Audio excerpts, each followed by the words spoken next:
ဒီကနေ့ညတပတ်သဘင်ခန္ဓာကိုရှေဘုန်းတော်တကယ်ရှင်တော်မြတ်ဖျား၏မဟာကရုဏာကုံကိုအာယုံပြုကားတိကျဖွဲ့ဆိုအပ်သောဝန္ဒနာပနာမအာတိတဂါထာကိုရွတ်ဆိုပူဇော်ခြင်းဖြင့်စတင်ကြရအောင်ယောကပကောတိဟိပိယပမေယံကာလံကရွန်တော်တိဒုက္ခရာနိခေရံကတောလောကဟိတယနာထောနမောမာကာရုဏိကတတတ္တယောနာထောဝိနိယမြတ်စွာတတ္တဝါဤချမ်းသာစီးပွားလိုလားတောင်းတခုံပေါင်းခါသဖြင့်နာထမြညာခြင်းရှင်တော်မြတ်ဖရာသည်ကပ္ပကောတိဟိပိဂရေကဘာအရေးအတွက်သင်္ချာတို့ဖြင့်တော်လဲအဘယ်မေယံရေအတွက်တိုင်းတာဖော်ပြခြင်းဟာမစွမ်းနိုင်မှသော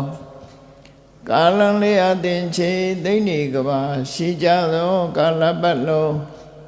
လောကဟိတယတတ္တလောကဤအကျိုးစီးပွားအလို့ငါအတိဒုက္ခရာနိဥ္စာအသက်ချေလဲအင်္ဂါမေတ္တာကြီးမာသမိတာနှင့်တထာဇနီဆွန်ញင်းကြီးဟုကျတိထဝေငါးသွဲအစုအလုံးခဲရင်တော်မူတို့ကိုကရွန်တို့ဖျားဖြစ်ရန်ဤတန်ကျိုးကုတ်အာထုတော်မူရသည်ဖြစ်၍ခေရန်လက်ချေမျက်လုံးအသက်ဆုံးလည်းရဲ့နှလုံးစိတ်ဝံကိုရောဤပင်မန်းခြင်းသို့ကတောဘဝဒါနံကျင့်ဖျများစွာရောက်တော်မူခဲ့ရရှာလေပြီမဟာကရုဏီကံတတ္တဝါများယင်ဝေတာကေတုတနာချစ်ခေမာကရုဏာရှင်ဖြစ်တော်မူသောတသနာထသဝိနည်းများစွာတတ္တဝါဤချမ်းသာစီးပွားလိုလားတောင်းတခုံပေါင်းခါသဖြင့်နာထမြညာထိုရှင်တော်မြတ်ဖရာအားနမောယုတိပြောင်းပြော့မြမန်ကိုလျော်၍ကရောယုကျိုးရှိခိုးခြင်းသည်အထုဘဝတုစင်စစ်မသွေဖြစ်ပါစေတည်း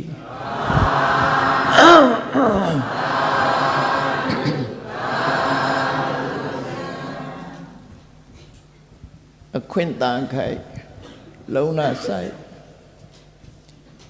မြန်မာစကားပုံထဲမှာဒီစာရန်လေးပါရှိတယ်ပေါ့အခွင့်တန်ခိုက်လုံးနာဆိုင်ဆိုအခွင့်အရေးကောင်းနေတဲ့အချိန်လေးမှာ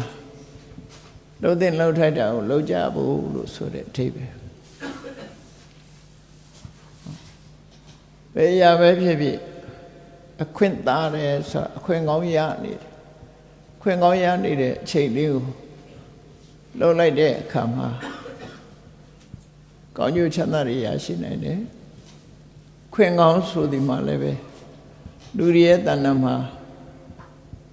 အကျဉ်းချင်းဖြစ်လာတတ်တဲ့အနေအထားမရှိဘူးခွင့်ကောင်းဆိုတာယမယံခါမှသာကြုံတာဖြစ်ပြီးဘယ်တော့မှပြန်လီမကြုံတဲ့အနေအထားမျိုးကိုလည်းရောက်ရှိနိုင်တယ်ပေါ့အခွင့်ကောင်းဆိုတာဝိဓမ္မအရေးကြီးတယ်လို့ပါဠိစာပေမှာတော့အခွင့်ကောင်းကိုခဏလို့သူခဏကောင်းသောခဏကောင်းတဲ့အခွင့်အရေးအဲ့ဒီအခွင့်ကောင်းဆိုတဲ့ဟာလေးကအမျိုးစုံပြောကြလိမ့်မယ်ဆိုပါစို့ရှည်ရှားတဲ့အရက်တွေမှာဆိုလို့ရှိရင်မိုးရတဲ့အချိန်လေးမှာရှည်ကိုခံယူလိုက်ဖို့ဟာဒါမိုးရနေတဲ့အချိန်ဒီအခွင့်ကောင်းတချို့ရက်တွေကအတော်ကိုရေရှားတာရှည်ရှားတော့လူတွေဆိုတာရေချိုးဖို့အမှန်တမ်းခဲနေလူတွေချိုးချတဲ့ရေကိုအလကားစိတ်ဆင်းမသွားစေပဲနဲ့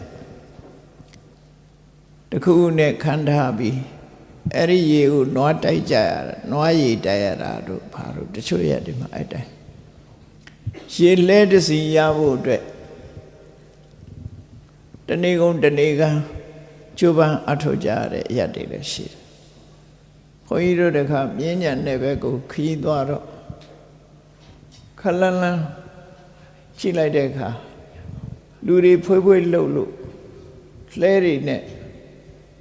ဘာလှုပ်နေကြတာလဲပွဲလန်းသဘင်ရှိလို့လားဆိုမဟုတ်ရေလာခတ်ကြတာနော်ရေလာခတ်ကြတာလဲတွေနဲ့လူတွေဟာပွဲခင်းကြီးတမျှတော့ကိုချစ်ချင်ရေရဖို့အတွက်ကြိုးစားကြအဲ့တော့ရေရဖို့ဆိုတာအဗ္ဗမခဲကြတယ်ခုချိန်မှာရေရှိနေတဲ့အချိန်မှာတော့လူတွေကခွင်ကောင်းလို့သိပြီးမထင်ကြဘူးနောက်တစ်ခေတ်ကျတော့ရေချိုရှားလာတဲ့အခါမျိုးတွေကျုံလာနိုင်အဲ့ဒီကျရင်ရေလူးရတယ်ဆိုတဲ့အနေအထားမျိုးတွေဖြစ်လာနိုင်သေးတယ်နော်တော့အခွင့်အလမ်းဆိုတာယမယံခါမှရကြတာဖြစ်တယ်မိုးရတော့ရေခံရတယ်ဆိုတဲ့စကားပေါ်လာတို့တူပဲနေပူတော့စဘာလန်းကြတော့အဝတ်လန်းကြတာတို့နေပူကလည်းပဲတချို့အရာတွေမှာတချို့နိုင်ငံတွေမှာအလွန်ရှားပါတယ်အလွန်ရှားပါတာဖြစ်တော့နေပူခံမိုးရအတွက်ရှားပါပစ္စည်းလို့ဖြစ်ကြ6လနေမမြင်ရတဲ့အရာမျိုးတွေဟာနေအတွက်အထူးဆန်းမှုမြန်မာနိုင်ငံလာကြတဲ့တိုရစ်တွေခီးသွားတွေပကံဧရိယာရောက်လာတဲ့အခါကျတော့နေဝင်နာကိုအထူးတလိကြီးကြ sunset beauty ဆိုဘုန်းကြီးတို့ရက်တွေကျတော့နေဝင်နာကဘာမှမဆန်ဘူးနော်ဘာမှမဆန်ဘူးနေတိုင်းတွေ့မကြည့်ချင်တဲ့တွေ့မှာကြည့်ချင်တဲ့တွေ့နေတိုင်းတွေ့နေရတဲ့ပုဂ္ဂိုလ်တွေဖို့အဆန်မဟုတ်သို့သောနေဝင်နာကိုမတွေ့ရတဲ့လူတွေအတွက်ကအဆန်ပဲဘယ်ရာပဲဖြစ်ဖြစ်အခွင့်အရေးဆိုတာလေရမယံခါမှရောက်လာတတ်အဲ့ဒီအခွင့်အရေးရောက်လာတဲ့အချိန်မှာဘာလုပ်သင့်သလဲဆိုတာသိရှိနားလည်ပြီးအကျိုးရှိတဲ့အလုပ်တစ်ခုကိုလုပ်နိုင်ဖို့ဒါအောင်ဆိုလိုတာပေါ့နော်စီးပွားရေးရောင်းဝယ်ကောင်းတဲ့အချိန်ကလည်းဒါအခွင့်အလမ်းတစ်ခုလို့စိုက်ပျိုးရေးအတွက်မိုးလေဝသမှန်တဲ့အခါလည်းအခွင့်အရေးတစ်ခုလို့ပြောမိုးလေဝသပြက်ပြားလာပြီဆိုရင်လည်းစိုက်ပျိုးရေးလုပ်လို့မရတဲ့အနေအထားမျိုးရောက်သွားတယ်စီးပွားရေးအခွင့်အလမ်းတွေပိတ်ဆို့သွားပြီဆိုလို့ရှိရင်လည်းစီးပွားရှာဖို့ခက်ခဲတယ်ပညာသင်မှုအခက်ခဲဆိုတာလေအခါတိုင်းမှာပညာသင်လို့အချိန်အခါပေးခြင်းမှာပေးတယ်ပေါ့ဘယ်ဟာပဲဖြစ်ဖြစ်အခွင့်ပေးတဲ့အချိန်လေးမှာလှုပ်တင်လှုပ်ထိုက်တာလှုပ်ရမယ်လို့ဆိုလိုတာအခွင့်တန်ခိုက်ကြိုးစားလိုက်ဆိုဒီနေရာမှာအခွင့်တော်တာပါရဲ့ဘာလို့မှမသိပဲနဲ့အချိန်ကုန်သွားတဲ့လူတွေလည်းရှိတယ်အဲ့တော့အခွင့်အရေးတစ်ခုရလာတဲ့အချိန်မှာဘာလို့ရမယ်ဆိုတဲ့သိတဲ့အသိပညာလည်းအမှန်တမ်းအရေးကြီးတယ်လှုပ်တင်လှုပ်ထိုက်တာကိုလှုပ်လိုက်ဖို့လှုပ်လိုက်မှကောင်းကျိုးချမ်းသာရမှာဖြစ်တယ်ဒါကိုရည်တကြီးမြတ်စွာဘုရားကလည်းတတိပေးဆုံးမထားတာရှိတယ်ဘဝတန်တရားကလွတ်မြောက်ဖို့အတွက်အခွင့်အလမ်းဆိုအမှန်တမ်းရှားပါတဲ့အခွင့်အလမ်းတစ်ခုဆိုပါစို့ဘုန်းကြီးတို့တွေအလွန်ကြီးမားတဲ့အဆောက်အဦကြီးတွေရောင်းနေကြတယ်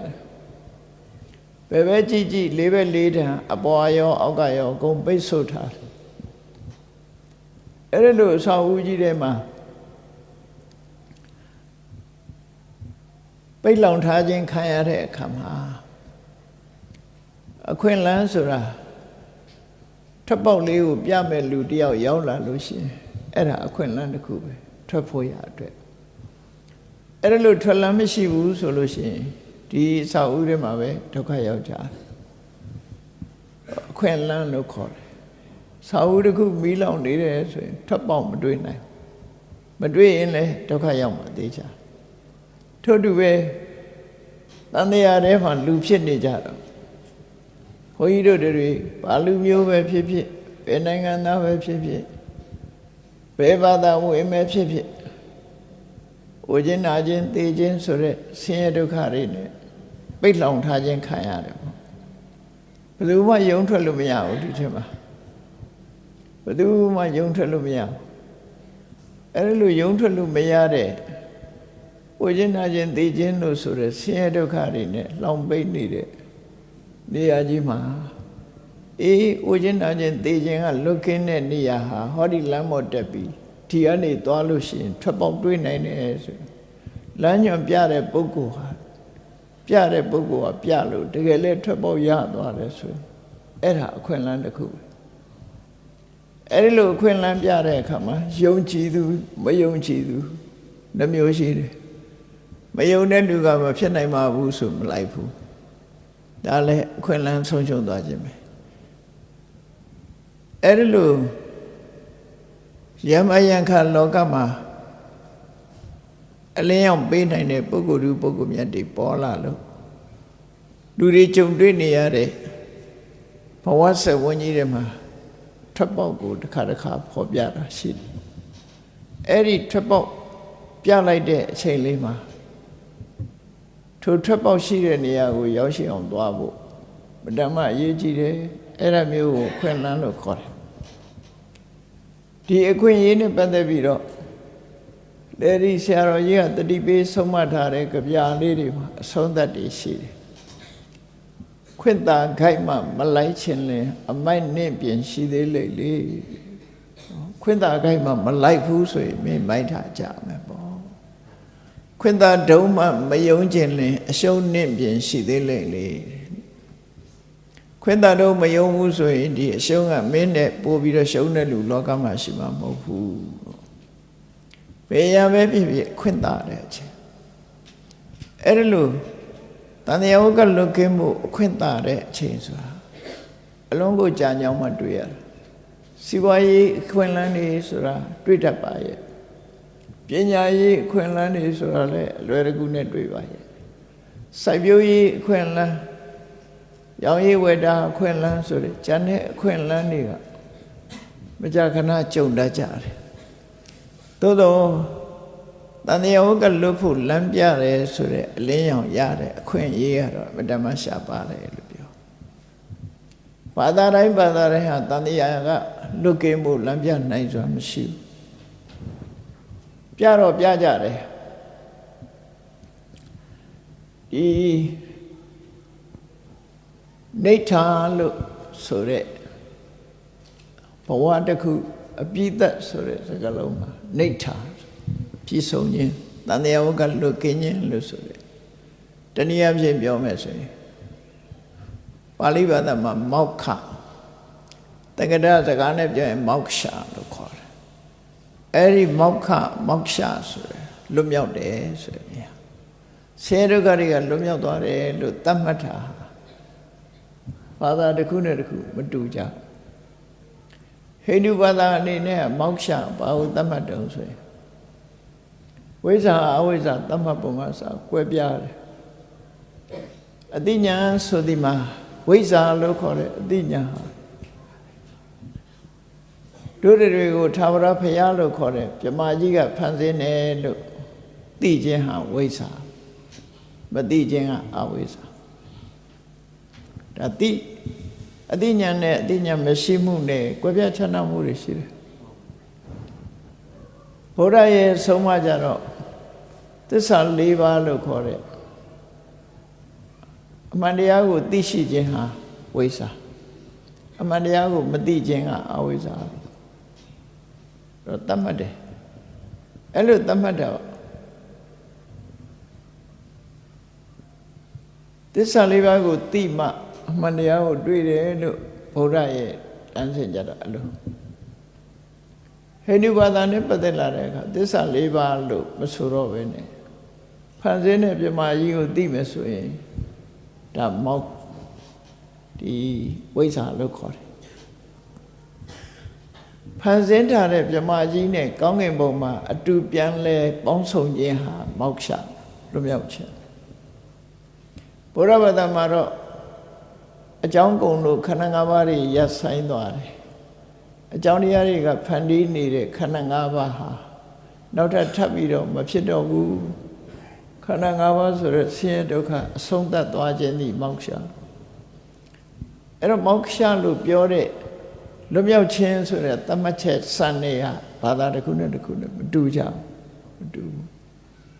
ဘုရားကိုယုံကြည်ကိုးကွယ်တဲ့ပုဂ္ဂိုလ်တွေကဘုရားရဲ့ဆုံးမတဲ့အတိုင်းလိုက်နာကျင့်သုံးပြီးတော့လွတ်မြောက်မှုကိုရယူကြတယ်တခြားဘာသာကိုယုံကြည်မြတ်နိုးတဲ့ပုဂ္ဂိုလ်တွေကလည်းသူတို့ဘာသာအားလျော်စွာဒီလိုက်နာကျင့်သုံးပြီးတော့လွတ်မြောက်မှုကိုရယူကြတယ်သို့တော့ဘယ်ဟာကအစစ်မှန်လဲဆိုတဲ့တာမန်လူတွေသိဖို့ဓမ္မခဲတယ်တာမန်လူတွေကုန်သိဖို့ဆိုတာမတန်ခဲအဲ့ဒါကိုသိတဲ့အသိဉာဏ်ရဖို့ဆိုတာကျင့်ကြံကြိုးကိုပွားများအထောက်အမယ်ကိုယ်ရင်ထဲမှာရှိတဲ့တတိဆိုတဲ့ mindfulness ပညာလို့ဆိုတဲ့ wisdom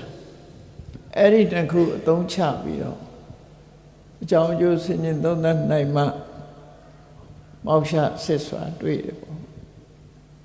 အိန္ဒိယနိုင်ငံမှာဖီလိုဆိုဖီတွေများစွာပေါ်ထွန်းခဲ့တယ်အဲ့ဒီမှာနိကန္ဒဝါဒလို့ခေါ်တဲ့ဒီကနေ့ခေတ်မှာဂျိန်းဝါဒလို့ခေါ်တဲ့ဝါဒအရာမောက္ခကဘာလို့ဆိုအသိဉာဏ်တတ်ဖို့ကိုသူတို့ကနိဗ္ဗာန်လို့သတ်မှတ်တယ်မောက္ခနိဋ္ဌာသိဉာဏ်တတ်ဖို့ဟာသူတို့အတွက်လမ်းဆုံးပဲသို့သောဘုရားဘာသာအရသိဉာဏ်တတ်ဖို့မှာသရုတ်တဇံအောင်မြင်အောင်ကျင့်သုံးလို့ရှိရင်သိဉာဏ်တတ်ဖို့ရောက်တယ်စိတ်ကိုမုန်းတီးပြီးတော့သရုတ်တဇံရလို့ရှိရင်တော့သိဉာဏ်တတ်ဖို့ရောက်တယ်အဲ့ဒီသိဉာဏ်တတ်ဖို့ရဲ့တက်တန်းကဘာ900ပဲဖြစ်တယ်ကဘာ900ပြည့်သွားလို့ရှိရင်ပြန်လည်လာအောင်မှလို့အဆုံးသတ်လို့မတတ်မှတ်ဘူးပြန်ပြီးတော့ရောက်လာအောင်မယ်လို့ပဲဒီလိုသတ်မှတ်တယ်ထို့တူပဲစတိလလို့ခေါ်တဲ့စံကြထုံးတဲ့ယသိရိရဲ့မောက္ခကအာဘတ္တရပြမဘုံသူတို့ကသတ်မှတ်တယ်ဟိန္ဒူတွေကတော့ပြမဆိုတဲ့ခုနကဖန်ဆင်းရှင်ကိုလမ်းဆုံးပတ်နိုင်ဖြစ်သတ်မှတ်တယ်အဲ့တော့ဘာသာတရားတွေအတွေးခေါ်ယူဆမတူညီလို့ခုလိုမျိုးစုံသတ်မှတ်ပြီးတော့ဖော်ပြနေကြတာဖြစ်တော့လေတမန်ပုဂ္ဂိုလ်တွေအနေနဲ့ဘယ်ဟာမောက္ခလဲဆိုတာမှန်းဆသိပြီးတော့သာနေထိုင်ကြတာဖြစ်တယ်ပေါ့သို့သောအသိဉာဏ်ရှိပြီးတော့ကျင့်ကြံကြိုးကိုပွားများအထုတ်မယ်တကယ်ကိုယ်ပိုင်ဉာဏ်အသိဉာဏ်ရအောင်ကြိုးစားအထုတ်မယ်ဆိုမှမင်္ဂနဲ့လမ်းကြောင်းကိုရောက်ရှိနိုင်တာဖြစ်တယ်ဘာသာတရားဆိုတာဆင်းရဲဒုက္ခတွေလွတ်မြောက်တဲ့နည်းကိုအဓိကသင်ကြားတာပဲဖြစ်တယ်မြတ်စွာဘုရားရဲ့အဆုံးအမဟာလည်းပဲနှစ်ပိုင်းခွဲလို့ရတယ်တန်တရားထဲမှာချမ်းသာစွာတဘဝကနေတဘဝကိုကူပြောင်းရတဲ့အနေအထားမှာလူဘုံနတ်ဘုံလို့ဆိုရဲချမ်းသာတဲ့ဘုံတွေကိုနေထိုင်ရပြီးတော့တန်တရားလဲရတယ်တန်တရားတော့လဲမှာပဲလဲပြီးဆိုရဲကအိုခြင်းနာခြင်းသိခြင်းဆိုတာတော့ဘယ်သူမှရှောင်လို့မရဘူးဒါသဘာဝတရားအိုခြင်းနာခြင်းသိခြင်းဆင်းရဲကလွဲလို့ရှိရင်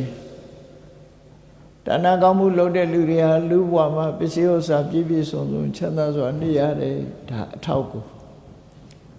သီလလုံခြုံစွာကျင့်သုံးလာခဲ့တဲ့ပုဂ္ဂိုလ်တွေကလူဘဝမှာချမ်းချမ်းမာမာနဲ့အသက်ရှိစွာနေရတယ်ဒါအထောက်ကိုခေါ်တယ်အဲ့ဒီလိုအခြေခံ morality ဆိုတဲ့ကိုယ်ကျင့်တရားနဲ့ဒါနတရားကိုလိုက်နာကျင့်သုံးခြင်းအပြင်အိုခြင်းနာခြင်းဆင်းရဲဒုက္ခကမလွတ်သေးတော့လေတန်တရားထဲမှာတဘွားကနေတဘွားလူဘုံရောက်လိုက်နတ်ပြည်ရောက်လိုက်ချမ်းသာဒုက္ခခံစားလို့ရသေးတယ်ပေါ့နော်ဒီတဲ့တိုးတက်ပြီးတော့သမထကျင့်စဉ်ကိုကျင့်မယ်ဆိုလို့ရှိရင်တက်တန်းပို့ပြီးတော့ရှိတဲ့ပြမဘုံကိုရောက်သွားနိုင်သေးတယ်သို့တော့ဒါဟာလည်းလမ်းဆုံးပတ်နိုင်မဟုတ်သေးဘူးပြန်ရောက်လာအောင်ပါပဲပြမပြည်မှာတဝင်းဝင်းဝယ်စခြင်းမှာတရှုပ်ရှုပ်ဆိုတာပြမဖြစ်တုန်းကတော့ငကင်းကြီးနဲ့တဝင်းဝင်းသို့တော့တန်တရားထဲမှာပြန်လဲလာတဲ့အခါတစ်ချိန်တုန်းကပြမအခုဝက်ဘဝရောက်နေတာလည်းရှိတယ်မဆုံးသေးဘူးဆိုလို့ရှိရင်တော့တန်တရားစဝန်းထဲမှာတပတ်ပြန်လာသေးတယ်တန်တရားထဲမှာ ကုသိုလ်ကောင်းမှုလုပ်ခြင်းအပြင်ဆင်းရဲဒုက္ခတွေတက်တာပြီးတော့ချမ်းသာဒုက္ခနဲ့ဘဝတစ်ခုကနေဘဝတစ်ခုသွားနိုင်တယ်ဒါကတန်တရားထဲမှာနေတုံးရှိနေတုံးမှာချမ်းသာရနိုင်တဲ့အကျိုးတရားအကြောင်းနဲ့အကျိုးမြတ်စွာဘုရားဟောအဲ့ဒီမှာမလုပ်ရမှနဲ့လုပ်ရမှနှစ်ခုခွဲပြီးတော့ဟောတယ်မလုပ်ရမှကအကုသိုလ်လုပ်ရမှကကုသိုလ်မလုပ်ရမှတွေလုပ်လို့ရှိရင်ငရဲတရိစ္ဆာန်ပြိတ္တာလို့ဆိုတဲ့အပေဘုံရောက်သွားတယ်ဘယ်ဘုံရောက်ရင်တော့ဆင်းရဲဒုက္ခကြီးစွာခံစားရမှာပဲဖြစ်တယ်အကုသိုလ်ရဲ့အကျိုးပေးရပုံမှာအပေ၄ဘုံသာလည်းဖြစ်တယ်ငရဲတရိစ္ဆာန်ပြိတ္တာအတုရကဲဆိုအပေ၄ဘုံအဲ့တော့အကုသိုလ်ဆိုတာအကျမ်းမြင်အဖြစ်ကျမ်းနဲ့အကုသိုလ်လို့ပြောရမယ်ဆိုရင်ဒုစရိုက်7ပါးကျမ်းနဲ့အကုသိုလ်လို့ခေါ်တယ်တိမ်မွေးတဲ့အကုသိုလ်လေးတွေလည်းရှိသေးတယ်သို့တော့တိမ်မွေးတဲ့အကုသိုလ်တွေကတဏှာကမလွတ်ယုံတာဖြစ်ပြီးတော့ဆင်းရဲဒုက္ခတော့ခံရမှာမဟုတ်ဘူးငါးပါးသီလနဲ့ရှောင်တာဟာကျမ်းနဲ့အကုသိုလ်တွေကရှောင်ဖို့မြတ်စွာဘုရားဟောတာပဲဖြစ်တယ်ပေါ့နော်ဒုစရိုက်7ပါးကိုမကျူးလွန်မဲနဲ့ဒုစရိုက်7ပါးကရှောင်ကျင်မယ်ဆိုရင်ဘယ်ဘဝတွေကလွတ်မြောက်တုံးဆိုငရဲတရိစ္ဆာန်ပြိတ္တာအတုရကေဘဝမရောက်နိုင်ဘူးတေချာစဉ်းစားကြည့်လို့ရှိရင်လူတွေမှာ human right ဆိုတဲ့လူအခွင့်အရေးရှိတယ်မွေးရပါအခွင့်အရေးတွေရှိတယ်တရိစ္ဆာန်တွေဟာလူတွေရတဲ့အခွင့်အရေးရလားဆိုမရဘူးဘဝပေးလိုက်တာလည်းမရဘူးနွားဖြစ်ရင်လည်းပဲနွားလို့နေရခွေးဖြစ်ရင်လည်းခွေးလို့တခြားတရိစ္ဆာန်တွေလည်းပဲလူတွေရဲ့တပ်ဖြတ်ညှင်းဆဲမှုကိုခံရတယ်အဲ့တော့သူတို့မှာဘာအခွင့်အရေးမှမရှိဘူးဒါအကုသိုလ်အကျိုးပေးပြီဆိုရင်အဲ့လိုဘဝကိုရောက်ချာငရဲဆိုတာတော့မပြောနဲ့တော့အေးမိကောင်းမိလိမ့်မယ်ငရဲဆိုတာရှိလားလို့ဆိုအကုသိုလ်တွေရှိနေအကုသိုလ်ခံရမယ့်နေရာဆိုတာရှိတယ်အဲ့ဒါလိုပဲတွေးတော့ပြီးတော့ကြည့်လိုက်ဒုစရိုက်လုပ်ငန်းလုပ်လို့ရှားစိုးမှုကျွလွန်တဲ့ပုဂ္ဂိုလ်တွေနေတဲ့နေရာဆိုတာရှိတယ်လူဘဝတွေမှာလည်းနိုင်ငံတိုင်းမှာထောင်ဆိုတာရှိတယ်လေဘာလို့ရှိရတာတော့ဆိုသူတို့လုပ်တဲ့အလုပ်တွေကြောင့်မို့လို့ဒါရှိတာအဲ့တော့လူတွေမှာလည်းဇယိုက်ဆိုးတဲ့ပုဂ္ဂိုလ်တွေဟာကိုယ့်ရဲ့စိတ်ပိုက်စိတ်ရိုင်းလေးကိုအားလျော်စွာမကောင်းတာတွေကိုလုပ်လို့ရှိရင်တော့မကောင်းတဲ့လုပ်ရရဲ့တဘာဝကခံဒဏ်ခတ်တဲ့အပြစ်ဒဏ်တွေကိုခံရမှာပဲဖြစ်တယ် reaction ဆိုတဲ့သဘောတရားအရကိုလှုပ်တာကိုခံရတယ်ဆိုတဲ့သဘာဝကြတယ်သူကိုကတစ်ဖက်သားလူတယောက်ကိုဒုက္ခပေးလိုက်လို့ရှိရင်အဲ့ဒီလူခံစားရတဲ့ဒုက္ခမျိုးဟာကိုယ်စီရောက်လာဆိုတော့လူတယောက်ကိုကိုကဗန္ဓာတိပတ္တဒေါသအလျောက်တပ်ဖြတ်လိုက်တယ်ဆိုကိုဟာတပ်ဖြတ်ခြင်းကိုခံရလူတယောက်မျက်စိကန်းအောင်လုပ်လိုက်တယ်ကိုဟာမျက်စိကန်းရတဲ့အနေထားမျိုးရောက်သွားတစ်ဖက်သားရောက်သွားတဲ့ဒုက္ခမျိုးဟာကိုယ်စီပြန်ရောက်လာတယ်ဘယ်သူကလှုပ်တာတော့လို့ဆိုကံကြမ္မာကနေလှုပ်တာပဲ reaction ဆိုတဲ့တုံ့ပြန်ဥပမာမဲ့စဉ်းစားကြည့်ဝန်းလျှောတဲ့အစားအစာစားလို့ရှိရင်စားတော့ကတော့ကောင်းတယ်ရတာရှိတယ်သို့တော့ဝန်းလျှောတဲ့အစာစားမိလို့ရှိရင်အစာပိုက်ထဲရောက်သွားပြီးနောက်မကြခင်ဝန်းလျှောတယ်ဆိုဘယ်သူကလှုပ်တာတော့ကိုစားလိုက်တဲ့အစာ reaction ပဲနော်တုံ့ပြန်ပြီးတော့ဆောင်ရတာဘိုင်းနာတဲ့အစာစားမိရင်ဘိုင်းနာတယ်သွေးတက်တဲ့အစာစားမိရင်သွေးတက်တယ်သွေးတိုးတယ်စီးကျုတက်မဲ့အစားစားပြီးရင်စီးကျုတက်တယ်ဒါလူတိုင်းသိနေတဲ့ဟာတွေပဲအဲ့ဒီလိုပဲကံကြမ္မာလည်းအဲ့ဒီသဘောအတိုင်းပဲလို့မှတ်ရအောင်စိတ်ကြတော့လူတိုင်းကသိပြီးမသိကြဘူးစိတ်နဲ့ပတ်သက်လာလို့ရှိရင်လည်း reaction တွေရှိတယ်ဆိုတာကိုတတိထားမှာဖြစ်တယ်ရုပ်ပိုင်းဆိုင်ရာ reaction တော့အလုံးကနားလည်ကြတယ်ပေါ့နော်အဲ့ဒီလိုဖြစ်လာတာတွေကိုရသော်ဗျာပွင့်လာတဲ့အခါမကောင်းတာမလုံးနဲ့ဆိုရစို့ ဆရာဝန်တွေညွှန်ကြားသလိုဒီစားစားမစားနဲ့ဒါဝန်းလျှောစေတဲ့ဒီစားစားရင်သွေးတက်မယ်ဒီစားရင်စီးကြိုတက်မယ်ဒီစားကြောက်ကနဲ့မတက်ဘူးစသဖြင့်တကယ်စားလဲတကယ်ဒုက္ခရောက်တယ်ဆိုတာမှန်ကန်တဲ့လမ်းညွှန်မှုနဲ့ဆိုရင်ဒီလိုပဲဖြစ်တယ်ဒီယောဂဖြစ်လာရင်ပဲဆေးတောင်းရမယ်လို့ပြောတယ်အဲ့ဒီဆေးတောင်းရင်လည်းပျောက်ကြတာရှိတယ်ပေါ့အဲ့ဒီလိုဒီအကြောင်းနဲ့အကျိုးလောကမှာဖြစ်ပေါ်နေတာတွေကထင်ရှားရှိနေတာသိကြမြတ်စွာဘုရားကဟောတယ်ဆိုတာအဲ့ဒီအကြောင်းနဲ့အကျိုးကိုပဲဟောတာအဲ့ဒီအကြောင်းကလည်းသိတဲ့လူသာသိတာမသိတဲ့လူကမသိဆေးဝါးနဲ့ပတ်သက်ပြီးကျွမ်းကျင်တဲ့ပုဂ္ဂိုလ်ကဘာလို့ရင်ဘာဆေးတောင်းရဲဆိုတော့သူကျွမ်းကျင်မှုနဲ့သိတယ်ကြက်တဲ့လူကမသိဘူးထို့တူပဲမြတ်စွာဘုရားကဒီလုပ်တွေလုပ်ရင်ဘယ်ငရဲကြနိုင်တယ်ဆိုတာမြတ်စွာဘုရားဒီလုပ်တွေလုပ်ရင်လူပြည်နတ်ပြည်ရောက်ပြီးချမ်းသာဒုက္ခကိုခံစားရမယ်ဒီကျင့်လို့ရှိရင်ပြမပြည်ရောက်တယ်ဆိုတာလမ်းကြောင်းလေးတွေကိုဖော်ဆောင်ပြီးတော့ပေးတာတန်တရားဝကထွက်ချင်တဲ့ဆိုရင်တော့ဝိပဿနာကျင့်စဉ်ကိုကျင့်ပြီးတော့ရှင်ထဲကတွေ့တာမှုတွေအလုံးဖယ်ရှားနိုင်ရမယ်တွေ့တာမှုတွေဖယ်ရှားနိုင်မှတောကဆိုတာဖယ်ရှားနိုင်မှာဖြစ်တယ်တွေ့တာမှုနဲ့ကိလေသာတွေဖယ်ရှားလိုက်တဲ့အခါမှာကိုလှုပ်ထားတဲ့ကံတရားတွေဟာကိလေသာနဲ့မပေါင်းလို့ရှိရင်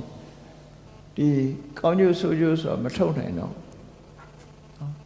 ကံနဲ့ကိလေသာနှစ်ခုပေါင်းမှကောင်းကျိုးဆိုးကျိုးဆိုတာထုတ်တာဖြစ်တယ်ကံကကောင်းတဲ့ကံမကောင်းတဲ့ကံရှိတယ်ကိလေသာကြတော့အကောင်းမရှိဘူးဆိုကြည့်ပဲကောအဲ့တော့ကံကြတော့ကောင်းတာရှိတယ်မကောင်းတာရှိတယ်သို့တော့ကိလေသာပေါ်မှာမူတည်ပြီးကံတရားကအကျိုးတစ်ခုကိုထုတ်တယ်ဘဝတစ်ခုဖြစ်ပေါ်စေတယ်ကိလေသာကိုပယ်လိုက်လို့ရှိရင်ကောင်းတဲ့ကံလည်းအကျိုးမပေးတော့မကောင်းတဲ့ကံလည်းအကျိုးမပေးတော့ဥပမာဘယ်လိုနားလဲရမှာတော့ဆိုရင်ကံဆိုတာမျိုးစေ့နဲ့အလားတန်တူတယ်ကိလေသာဆိုတာမြေရည်နဲ့အလားတန်တူတယ်မျိုးစေ့လေးတစ်ခုကိုမြေရည်နဲ့မတွေ့အောင်ဖယ်ထားလိုက်မယ်ဥပမာ6သွေးတဲ့ပလင်းနဲ့ထည့်ထားမယ်ဆိုဒီမျိုးစေ့ဘယ်လိုမှပေါက်နိုင်တာမဟုတ်ဘူးမြေနဲ့ရေနဲ့တွေးပြီးဆိုရင်အဲ့ဒီမျိုးစေ့ကအပင်ပေါက်မှာပဲပေါ့အဲ့ဒီသဘောတရားကိုစဉ်းစားကြည့်ပေါ့မြေရေအကူအညီရမှမျိုးစေ့ကအပင်ပေါက်တယ်ထို့တူပဲဘဝမှာကံတရားကအကျိုးပေးတယ်ဆိုပေမဲ့ကိလေသာဆိုတဲ့မြေရေပေါင်းစပ်ပေးတော့မှကံတရားအကျိုးပေးလို့ရတယ်ရသော်ဗျာကိလေသာတွေကိုပယ်ဖို့နိလန်းတွေကိုဟောကြားခဲ့တယ်အဲ့ဒီကိလေသာတွေကိုဝိပဿနာကျင့်စဉ်နဲ့ရှင်းပြီးရှင်တဲ့ကိလေသာတွေကိုလျှော့ချတယ်တဘာဝတရားကိုမှန်မြင်ပြီးတွေ့တာမှုတွေကိုဖယ်ရှားလိုက်နိုင်တယ်ဖယ်ရှားလိုက်ရင်တွေ့တာမှုမှာအမှန်မသိမှုအဝိဇ္ဇာဆိုတာကတွေ့တာမှုရဲ့အမြစ်ပဲဖြစ်တယ်အမြင့်နဲ့ကတွေ့တာမှုကိုဖယ်ရှားလိုက်နိုင်ပြီဆိုလို့ရှိရင်ကိလေသာတွေလုံးဝကုန်သွားတော့ကံတရားတွေကလည်းဘဝတစ်ခုကို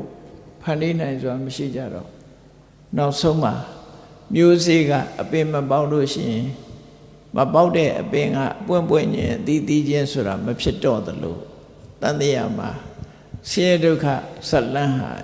ရပ်ဆိုင်သွားတာပဲဖြစ်တယ်အဲ့ဒါကိုပဲနိဗ္ဗာန်လို့ပြောတာနော်တမားဖြင့်ကြည့်မယ်ဆိုရင်ဖြစ်နေတာကြိုက်နေတဲ့လူတွေကအဲ့လိုရပ်သွားမယ်ဆိုရင်သိကျေနပ်ပုံမရပ်ချင်ဘူးသူကနော်မြတ်စွာဘုရားကမရပ်ချင်လို့ဆက်ဖြစ်နေရင်ဖြစ်တယ်ရဲ့နောက်မှာပြတ်တယ်ဆိုတာလာမှာပဲဖြစ်ပြီးတဲ့နောက်သာဝရတိတာကိုဘယ်လိုပဲရှာတွေးမှာမဟုတ်ဘူးသာတိပစ္စယသရမရဏဆိုမွေးဖွားခြင်းရဲ့နောက်ွယ်မှာအိုခြင်းနဲ့သေခြင်းရှိတယ်ပေါ့အဲ့ဒါကြောင့်မို့လို့မွေးဖွားလိုက်ရင်ကတော့အိုခြင်းသေခြင်းလာမှာပဲသာတိនិရောဓသရမရဏនិရောဓမွေးဖွားခြင်းရဆိုင်တော်မှာသာအိုခြင်းသေခြင်းကရဆိုင်လို့ရမှာဆိုဒီသဘောတရားကိုနားလည်ပြီးဒုက္ခတွေလုံးဝရဆိုင်သွားတာကိုဘုရားဘာသာရေးအနေနဲ့လမ်းဆုံးပန်းတိုင်နိဗ္ဗာန်လို့ဒီလိုသတ်မှတ်တာဖြစ်တယ်အဲ့တော့အဲ့ဒီနိဗ္ဗာန်ကိုလိုချင်သလားမလိုချင်ဘူးလားကိုယ့်ကိုမေးပြီးတော့ တန်တရားထဲမှာပြောနေတဲ့ပုဂ္ဂိုလ်ကမလို့ခြင်းဘူးမှန်တယ်လို့ခြင်းကြမှာမဟုတ်ဒုက္ခမတွေ့သေးရင်သူကပြောစရာပဲတွေးတော့နော်လူကဒုက္ခကိုမစင်စားဘူးမေ့ထားလိုက်တယ်ပြောစရာလေးနဲ့ပြောနေတယ်အဲ့ဒါဆိုရင်နိဗ္ဗာန်မလို့ခြင်းသေးဘူးဆင်းရဲဒုက္ခတွေကိုတကယ်ကြောက်ပြီးတန်တရားဝကညှိငွေ့သွားပြီဆင်းရဲဒုက္ခကဘလောက်ကြောက်စရာကောင်းတယ်ဆိုတာကိုသိရှိလာပြီဆိုရင်တော့ဖြစ်မှကိုကြောက်သွားပြီပေါ့ယောဂဖြစ်ဖူးတဲ့ပုဂ္ဂိုလ်ကယောဂဖြစ်မှကြောက်တယ်အဲ့ဒီယောဂနောက်ထပ်မဖြစ်အောင်ယောဂနောက်ထပ်မဖြစ်အောင်သူကထိမ့်သိမ်းဆော့ရှော့သလိုပဲကျမကြီးလိုက်စားသလိုတန်တရားထဲမှာထပ်ဖြစ်မယ်ဆိုရင်တန်တရားရဲ့ဒုက္ခတွေခံစားရအောင်မလို့ဆိုသိရှိထားတဲ့ပုဂ္ဂိုလ်တွေကတန်တရားဒုက္ခနောက်ထပ်မရအောင်ကြိုးစားအထောက်ကြတယ်ပေါ့နော်အဲ့ဒီလိုတန်တရားတွေကလွတ်ရလွတ်ကြောင်းနိလန်းကောင်းကိုပေးနိုင်တာမြတ်စွာဘုရားပွင့်မှသာရတာဖြစ်တယ်ဝိပဿနာကျင့်စဉ်ဆိုတာဘုရားကလွဲပြီးဘယ်သူမှမဟောနိုင်ဘူးဒါပြောရမယ်ဆိုရင်ရှင်းတော့ဝိပဿနာကျင့်စဉ်ဆိုတာမရှိဘူးသမထကျင့်စဉ်အမြင့်ဆုံးပဲဖြစ်တယ်ပေါ့ဒါနသီလသမထဆိုတာဘုရားမပွင့်နဲ့ရှိတယ်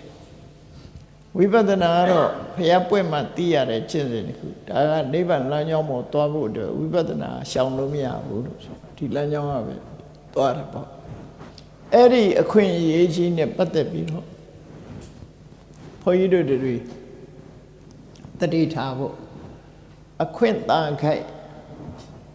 လုံလဆိုင်ဆိုတာကြိုးစားအထုတ်ပါခုချိန်မှာအခွင့်သာနေတယ်လို့ပြောရမယ်အဲ့ဒါကိုမြတ်စွာဘုရားကတတိပေးဆုံးမတဲ့အနေနဲ့ဟောထားတာရှိတယ်နော်အဲ့ဒါလေးကိုနာယူမှတ်သားပြီးတော့ကြည့်အောင်အခွင့်သာတယ်ဆိုတာနိဗ္ဗာန်သွားဖို့လမ်းကြောင်းဟာခုချိန်မှာပွင့်နေတယ်ပေါ့သွားလို့လေအချိန်လေးပေးထားတယ်ပေါ့အဲ့ဒီအချိန်လေးမှာကိုမလို့ရင်တော့မရဘူးကိုမသွားရင်မရောက်ဘူးပေါ့နော်ကိုမသွားရင်မရောက်နိုင်ဘူးကိုမကျင့်ရင်မရောက်နိုင်ဘူးအဲ့ဒီသဘောတရားကိုမြတ်စွာဘုရားဟောထားတာလေးတွေကိုနိုင်မှတ်သားပြီးတော့ကြည့်အောင်ကိုဘဝနဲ့ကိုစဟပ်ပြီးတော့ကြည့်မနုဿလာဘံလတ္ထာနတတ္တမေတုပ္ပဝေဒိတေတတ္တမဆိုတာမှန်ကန်တဲ့တရားတကယ်အစစ်မှန်တရားတုပ္ပဝေဒိတေရှင်းလင်းဟောကြားနေတယ်မြတ်စွာဘုရားပွင့်လာလို့တကယ်စစ်မှန်တဲ့အကြောင်းတရားတွေကိုဟောပြောနေတယ်မစစ်မှန်တဲ့အကြောင်းတရားဆိုတာမျိုးစုံရှိတယ်လေဥပမာတစ်ခုပြောရမယ်ဆိုလို့ရှိရင်လောကမှာဘာသာတွေရဲ့မျိုးစုံရှိတယ်ခဏခေတ်မှာပေါ်တာမဟုတ်ဘူးဒီဘာသာတွေကခဏခေတ်သားနာမည်တွေမျိုးစုံတက်တာဘုရားမပွင့်ခင်တဲ့ဒီဘာသာတရားယုံကြည်ချက်တွေဆိုတာရှိတယ်တချို့ယုံကြည်ချက်တွေမှာဘာဖြစ်တော့ဆိုရင်တရားဝါရီရဲ့အသားနဲ့တတ်ပြီးတော့လဲချောင်းသွေးနဲ့ရစ်ပူဇော်လို့ရှိရင်လိုချင်တာရနိုင်တယ်ဆိုတဲ့ဆုံးမသွန်သင်ချက်တွေရှိတယ်ပေါ့နော်အဲသူများအသက်တတ်ပြီးတော့ရစ်ပူဇော်တဲ့အလုပ်တွေဆိုတာဒီခုခေတ်မှာသာရှင်ကျေးတဲ့အတိုင်းဝိုင်းမှာတော့ရပ်ဆိုင်သွားတယ်လို့ဖြစ်တယ်သို့တော့ဒီအတွေးခေါ်ရရှိနေတော့မယ်တချို့ဆိုရင်တပ်ဖြတ်ပြီးရေပူဆိုတာခံရတာလေလူတပိုင်းမှာများစွာရှိခဲ့တယ်ပေါ့နော်အဲ့ဒါယုံကြည်လို့လုပ်နေကြတာပဲဖြစ်တယ်အဲ့တော့အဲ့ဒီလိုပြောတာဟာအမှန်တရားလားလို့ဆိုဘယ်ဟုတ်မှာတိုက်ဆိုင်သွားတဲ့အခါမှာလူတွေကထင်ကြတာထင်ကြတော့ကိုလို့ဖြစ်တယ်လို့ထင်နေကြတယ်ဘယ်ရာပဲဖြစ်ဖြစ်တခါတလေတိုက်ဆိုင်မှုတွေအဟုတ်လို့လူဖြစ်သွားတတ်တယ်တိုက်ဆိုင်မှုနဲ့ပဲသွားနေကြချဲရီထိုးတာတစ်ချိန်တော့ဗမာပြည်မှာချဲထိုးတယ်ဆိုတာနော်လူတွေဟာတော့လုံးကြအဲ့တော့ချဲပေးတဲ့ပုဂ္ဂိုလ်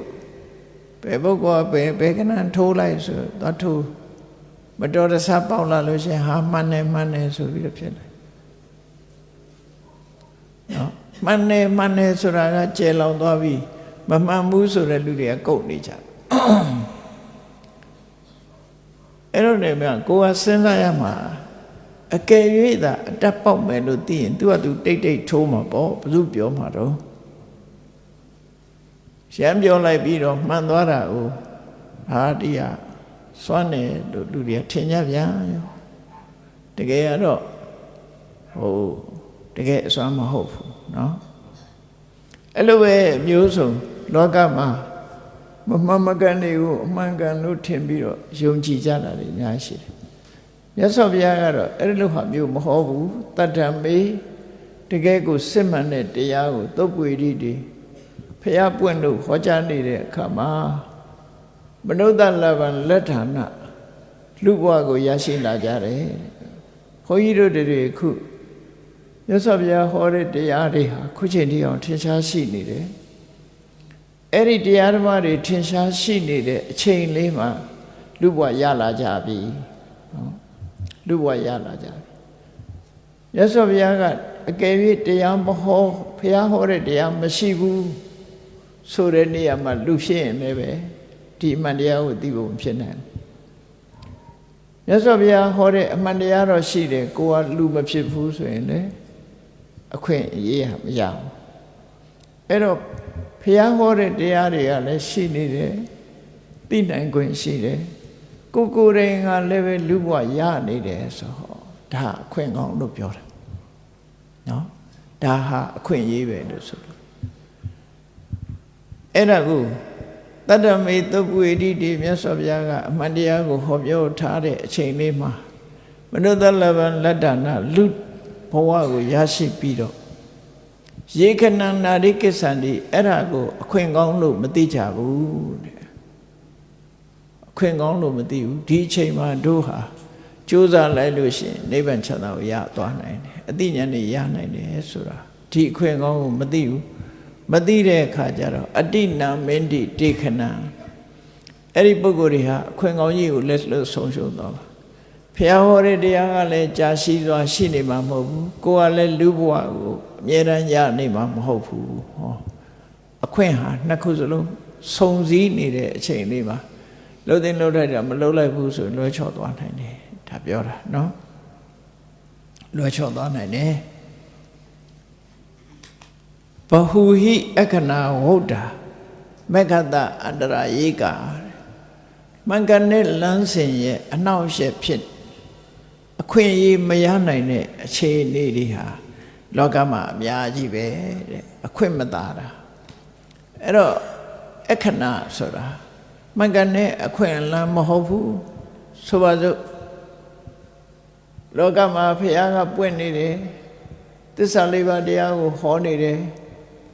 ကိုယ်ကငရဲရောက်နေတယ်လုံးနာနိုင်ဘူးနော်မဆုံဘူးကိုယ်ကဘုရားဟောတဲ့အချိန်မှာငရဲခံနေရဘုရားကတရားဟောနေတဲ့အချိန်မှာကိုယ်ကတိရစ္ဆာန်ဖြစ်နေတယ်အခွင့်အလမ်းလွတ်နေတယ်ဘုရားကတရားဟောနေတဲ့အချိန်မှာကိုယ်ကပြိတ္တာပုံရောက်တယ်မြတ်စွာဘုရားကအမှန်တရားဟောတဲ့အခါမှာကိုယ်ကမကြားနိုင်တဲ့ရုပ်သာရှိတဲ့ပြမနာနာရှိတဲ့ပြမမျိုးဖြစ်နေတယ်ဘုရားတရားကိုကြားနာဖို့ခွင့်လန်းမရှိဘူးဟောဒါတွေကအခဏလို့ခေါ်တာနော်အခွင့်မသာတော့ဘူးမြတ်စွာဘုရားတရားဟောတဲ့အခါမှာတရားသာမကြားရတဲ့ချောင်းကျူချောင်းကြားတောအုံ6ချားမှာလူရိုင်းမျိုးတဲ့ကိုသွားဖြစ်နေတယ်ဟောခွင့်ရမရဘူးမြတ်စွာဘုရားတရားဟောနေတဲ့အချိန်မှာကိုယ်ဟာဆွမ်းအာနာမကြခုခေတ်ဆိုရင်အော်တစ်ဆင်တို့ဘာတို့နော်ဆွမ်းအာနာမကြပုဂ္ဂိုလ်မျိုးဖြစ်နေတယ်ခွင့်လမ်းမရဘူးမြတ်စွာဘုရားတရားဟောနေတဲ့အချိန်မှာကိုယ်ဟာမယုံကြည်တဲ့ပုဂ္ဂိုလ်ဖြစ်မယုံကြည်ခြင်းဟာလည်းပဲခဏတစ်ခုဆုံးရှုံးခြင်းပဲဖြစ်တယ်ဒါလည်းအခွင့်အလမ်းတစ်ခုဆုံးရှုံးပြပြနေခြင်းပဲမြတ်စွာဘုရားတရားဟောနေတဲ့အချိန်မှာဒီကိုဟာအခုလို မမှန်မကန်တဲ့နေရာမျိုးတွေတရားကိုနားလည်နိုင်စွာမရှိတဲ့အရာမျိုးတွေဖြစ်နေလို့ရှိရင်ဒါအခွင့်အရေးတွေလက်လွတ်ဆုံးရှုံးနေတယ်လို့ပြောဖြစ်တယ်နော်အခုလိုကြောင်းကြီးတွေဆောက်လုပ်ပြီးတော့လှူဒန်းနိုင်တဲ့ကုသိုလ်မျိုးဟာတရိစ္ဆာန်တွေကောင်ကလုံနိုင်တာမဟုတ်ဘူးလေငရဲရောက်တဲ့ပုဂ္ဂိုလ်တွေကလုံနိုင်တာမဟုတ်ဘူးလေနောက်ဒီလိုယုံကြည်ချက်မရှိဘူးဆိုရင်လည်းဒီလိုလှူမျိုးလှူနိုင်မှာမဟုတ်ဘူးအခုတော့အခွင့်ကောင်းလို့ကိုဟာဒီကုသိုလ်ကောင်းမှုကြီးကိုရလိုက်ပြီဒါကိုပြောတာအခွင့်အလန်းဆိုတာနော်အဲ့ဒီအခွင့်အလန်းရလို့ကုသိုလ်ကောင်းမှုလုံးမိလိုက်ပြီဆိုရင်ဒီလိုဆောက်ဦးမျိုးတစ်ခုကိုဆောက်လို့လှူဒန်းလိုက်ရတဲ့ပုဂ္ဂိုလ်တွေအနေနဲ့ကတော့ကိုလှုပ်ထားတဲ့အလုတ်ကသာသနာတော်နဲ့သံဃာတော်တွေကိုရည်စူးပြီးတော့မြတ်စွာဘုရားကိုပူဇော်လှူဒန်းထားတယ်ဒီလိုဆောင်းဦးကြီးလှူထားတာကိုယ့်ရင်ထဲမှာဖြစ်ပေါ်လာတဲ့စေရနာတွေဒီပီတိတွေဟာလူချမ်းသာကိုလည်းပေးနိုင်တယ်နတ်ချမ်းသာကိုလည်းပေးနိုင်တယ်နောက်ဆုံးနိဗ္ဗာန်ချမ်းသာမိမိရဲ့ဥတည်ချက်ထားလိုက်မယ်ဆိုရင်နိဗ္ဗာန်ထီအောင်ပို့ပေးနိုင်တယ်အကြောင်းတွေအထောက်ပံ့တွေကိုယ့်ရဲ့နေမှာဖြစ်သွားပြီဒီလိုဆိုလို့ရပေါ့အခြေခံအကြောင်းတွေကိုမှရသွားပြီဒါအခွင့်ကောင်းလို့ပြောတာလူကတော့လူကျင်တဲ့စိတ်ရှိတယ်ငွေကြေးတဏမပြည့်စုံလူနိုင်မြန်ငွေကြေးတဏတော့ပြည့်စုံတယ်လူကျင်တဲ့စိတ်မရှိဘူးမလှူနိုင်မြန်နော်ငွေကြေးတဏလည်းပြည့်စုံတယ်လူလည်းလှူကျင်တယ်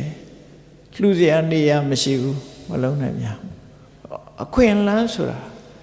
အကြောင်းတွေအလုံးစုံစည်းသွားခြင်းကိုပြောတာအဲ့ဒါလို့အကြောင်းတွေစုံစည်းသွားတဲ့အချိန်တွေမှာကိုလုံးလိုက်ပြီဆိုရင်တော့ကောင်းတဲ့အကျိုးရရှိဖို့ရတေချာပေါက်ဖြစ်သွားပြီတဲ့ဒါကြောင့်လောကမှာအခွင့်အလန်းဆိုတာမတမနေတယ်တဲ့ကရာစိကရဟစိလောကေဥပ္ပစ္စန္တိတထဂတာမှန်ကန်တဲ့လမ်းကြောင်းကိုညွှန်ပြနိုင်တဲ့ပုဂ္ဂိုလ်သူမြတ်ဖျားဆိုတာဟာယမယံခမသာလောကမှာပေါ်လာတတ်တာတဲ့မြေရန်ပေါ်နေမှာမဟုတ်ဘူးဒီလိုဆိုလို့တယ်ကိုယ်နဲ့ဆုံစည်းမိဖို့အမှန်တမ်းခဲနေအဲ့ဒါကိုတတိပိစကားပြောတယ်တယိဒံတမ္မုခိပုတ္တံယံလောကသမိန်သူထုံလပါတမန်ခွင့်ရေးတွေကကြုံကြိုက်နိုင်တော်လည်းပဲအခုလို့မြတ်စွာဘုရားရဲ့နဲ့တရားဓမ္မကိုကြားနာခွင့်ရတယ်ဆိုတဲ့ဒီအခွင့်အရေးဟာအတော်ကိုကြုံမှုခက်တဲ့အခွင့်အရေးတစ်ခုပါတဲ့အဲ့ဒါဟာခုချိန်မှာဒီအခွင့်အရေးကြီးကိုမျက်မှောက်ထင်ရှားကြုံတွေ့နေကြရပြီမြန်မာနိုင်ငံလူတွေကြည့်လိုက်မယ်ဒီဘုရားသာသနာတော်လည်းကြုံတွေ့တယ်ဘုရားဟောတရားတွေလည်းကြားနာခွင့်ရကြတယ်ရှင်တွေကတရားတရားလည်းရှိတယ်ဒါအခွင့်အရေးကြီးပဲနော်အဲ့ဒီအခွင့်အရေးကြီးမှာကိုယ်အတိုင်းအတာတစ်ခုရ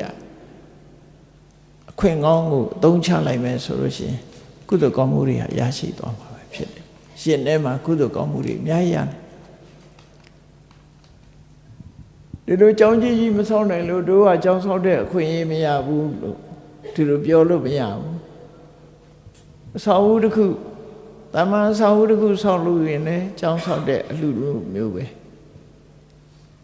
အဲ့ဒါလို့ကိုတတ်နိုင်တဲ့အတိုင်းအတာကနေပြီးတော့ကုသိုလ်ကောင်းမှုတွေဒါနကောင်းမှုလုပ်လို့ရတယ်သီလဆောက်တည်လို့ရတယ်ကမ္မထာဘာဝနာပွားများအထုတ်လို့ရတယ်ဆိုရယ်အခွင့်အလမ်းတွေဟာရှိနေတယ်ဒါကြောင့်အဲ့ဒါကိုရည်ညွှန်းပြီးတော့မနုဿပฏิလာဘောစာလူဘဝရနေကြပြီတတ္တမတ္တသဒေသနာအမှန်တရားကိုလည်းဟောပြောထားတာဖြစ်တယ်အလံဝါယမိတုံတထအတ္တကာမေနသန္တုနာဒီလိုအချိန်မျိုးမှာကိုကျိုးကိုစီးပွားကိုလိုလားတဲ့ပုဂ္ဂိုလ်ကိုအကျိုးရှိအောင်လုပ်ချင်တဲ့ပုဂ္ဂိုလ်တွေဟာအခွင့်အာဏာနေတဲ့အခိုက်မှာကြိုးစားသင့်ပြီလို့ဒီလိုတိုက်တွန်းထားတာပြောတာနော်ခွင့်သားတဲ့အခိုက်မှာကြိုးစားလဲရမယ်ကထံဝိဇ္ဇညာတတ္တမခနောစေခနောဝေမဥပိ္ပစကာဒီနေရာမှာကထံဝိဇ္ဇညာတတ္တမသူတော်ကောင်းတရားကိုဘယ်နည်းနဲ့သိရမလဲလို့သိအောင်ကြိုးစားသိချင်လို့ရှင်သိတာပဲလောကမှာသိချင်တဲ့ဆန္ဒအရေးကြီးတယ် သိကျင်တဲ့ဆန္ဒရှိလို့ရှိရင်သိတာဥပမာခဏခေတ်မှာဆိုလို့ရှိရင်မြတ်စွာဘုရားဟောတဲ့တရားတွေကိုသိကျင်တယ်အဘိဓမ္မာသင်ကျင်တယ်ဆိုတော့အဘိဓမ္မာသင်ခွင့်ရတဲ့အခြေအနေတွေရှိတယ်မြတ်စွာဘုရားဟောတဲ့အဆုံးအမတရားတော်တွေဟာခဏခေတ်မှာမြန်မာလိုလည်းရေးသားထားတာရှိတယ်အင်္ဂလိပ်လိုလည်းရေးသားထားတာတွေရှိတယ်တော့ဒီခွင့်လန်းတွေဘာတွေဟောထားတော့ဘာတွေရေးထားတော့သိကျင်တယ်ဆိုရင်လေးလက်ဖတ်ရှုကြည့်လို့ရနိုင်တဲ့အနေအထားမျိုးတွေအခွင့်လန်းတွေလို့ခေါ်တယ်အဲ့ဒါတွေကိုသိနိုင်တဲ့နိလန်းတွေရှိလို့ကြိုးစားအထောက်အမှာဖြစ်တယ်လို့သူတို့ဆိုလို့နော်ခဏောဝေမဥပိ္ပစကဒီအခွင့်ရေးကြီးလက်လွတ်မသွားပါစေနဲ့တဲ့ဘာကြောင့်လို့ဆိုရင်ခဏတိတာဟိသောစန္တိနိရိယမိတမပိတာအခွင့်ရေးကြီးလက်လွတ်သွားပြီးတော့ပြောသလိုနေသွားရင်လူဘဝမှာပစ္စည်းဥစ္စာတွေလည်းချမ်းသာပါရဲ့ရှာဖွေလို့လည်းရပါရဲ့သို့တော့နေစဉ်နဲ့အမျှပြောသလိုနေသွားတယ်တောင်းလိုက်စားလိုက်ပြောလိုက်ပါလိုက်နဲ့အဲ့လိုနေသွားလို့ဘဝတစ်ခုဟာမတော်တဆအဆုံးသတ်သွားပြီဆိုကိုယ်မှဘာမှမရှိတဲ့အချိန်သွားလို့ရှိရင်တော့နောက်ဆုံးမှာမကောင်းတဲ့ဘုံဘဝရောက်သွားပြီဆိုရင်နိရိယမိသမပိတာအပင်ငရဲဆင်းရဲဒုက္ခတွေနဲ့ကြုံတွေ့နေရပြီဆိုရင်တော့အဲ့ဒီမှာကြာရှည်စွာစိုးရိမ်ရတယ်စိုးရိမ်နေရတယ်ဆိုတာအဲ့ဒီအချိန်မှာစိတ်နှလုံးပူဆွေးပြီးတော့နေကြရတယ်လို့ဆိုလို့ဒါကြောင့်မို့ဒုက္ခဘုံသားတွေရဲ့အမှားစကားလို့ဆိုတဲ့အထက်မှာတကယ်ကိုငရဲဘုံလို့ဆင်းရဲဒုက္ခဘုံရောက်သွားတဲ့ပုဂ္ဂိုလ်တွေအလုံးဟာနောင်တရကြတယ်ငါတို့လူပြေပြန်ရရင်တော့ဘာတွေလုပ်လိုက်မယ်နဲ့ဆိုပြီးတော့ပြောကြတယ်လူပြေတုန်းကမလုပ်ခဲ့မိတာမှားလိုက်တာတို့ဆင်းရဲဒုက္ခခံနေရပြီလူပြေရောက်ရင်တော့တို့ဒါနကောင်းမှုတွေလုပ်မယ်သီလတွေစောင့်တည်မယ်အချိန်လွန်သွားတဲ့အခါမှာတဒန္တရာနဲ့အဲ့ဒီမှာဆိုရင်တော့ကရောက်ကြရတယ်ဆိုတာရှင်မမောဂလန်ကိုယ်တိုင်နတ်ပြည်ကြွလိုက်ငရဲဘုံကြွလိုက်ကြွပြီးတော့ဒီအတွေ့အကြုံတွေကိုဟောပြောပေးတာရှိတယ်နတ်ပြည်ကအတွေ့အကြုံတွေကိုဟောတာဝိမာနဝတ္ထုလို့ခေါ်တယ်